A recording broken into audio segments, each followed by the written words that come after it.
మా నాన్న ఎప్పుడో విషయం చెప్తూ ఉండేవాడు, పెళ్లి చేసి చూడు ఇల్లు కట్టి చూడు అని. ఈ మాట ఇప్పుడు నాకు క్లారిటీ వచ్చిందనమాట. So welcome to chapter 9 of building A fashion jewellery brand. నేను మీ శ్రీరామ్ని. సో నేను బిజినెస్ స్టార్ట్ చేద్దాం అనుకున్నప్పుడు షోరూమ్ని చాలా స్టైలిష్గా, క్లాస్గా, మంచి అంబియన్స్తో స్టార్ట్ చేద్దాం అనుకున్నాను. సో మనకి ఈ షాప్ పెట్టేటప్పుడు కార్పెంటింగ్ వర్క్ ఎంత ఇంపార్టెంటో దీంట్లో పెట్టే నిక్స్, ప్రాప్స్, ట్రేస్ కూడా చాలా ఇంపార్టెంట్ అనమాట. సో ఈ రెండు సైమల్టేనియస్గా వర్క్ అవ్వాలి. ఎందుకంటే ఈ ట్రేస్, ప్రాప్స్ వచ్చేసి చాలా లాంగ్ టైం తీసుకుంటుంది. కార్పెంటింగ్ వర్క్ కూడా లాంగ్ టైం తీసుకుంటుంది.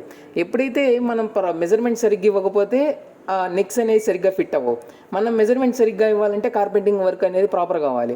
ఈ రెండు సైమల్టేనియస్గా మ్యాచ్ చేసి వర్క్ని సెట్ చేయడం అంటే మనకి తలక ప్రాణం తోక్కొచ్చింది అంటారు కదా, అలా ఉందన్నమాట. అలా అన్నీ కరెక్ట్గా ఫిట్ అయితే చాలా బాగుంటుందనే మెయిన్ కాన్సెప్ట్తో మనం ట్రై చేస్తూ ఉండి చివరికి సెట్ చేశాను. సో బిజినెస్లో వచ్చేసి ఏముందిలే సేల్ చేసేయడం, కూర్చోవడం, అమ్మేయటమేగా అనుకుంటారు, కానీ దానికి బ్యాక్ ఎండ్లో ఉండే స్ట్రగుల్స్ అనేది ఎవరికి తెలియదు అనమాట. ఇది ఒక్కసారి నా బిజినెస్ అనే కాదు, ఏ బిజినెస్ అయినా అంతే సరే, దాంట్లో ఉండే స్ట్రగుల్స్ అనేది డిఫరెంట్ లెవెల్ అనమాట.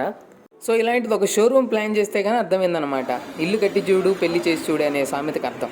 ఇలాంటి సిచ్యువేషన్స్ ఎప్పుడైనా మీ బిజినెస్లో ఫేస్ చేశారా? ఫేస్ చేస్తే ఒకసారి ఎక్స్పీరియన్స్ నాతో షేర్ చేసుకోండి. ఎవరికైనా బిజినెస్లో ఇట్లాంటివి హెల్ప్ కావాలన్నా కామెంట్ చేసేయండి. And follow my page for more interesting content.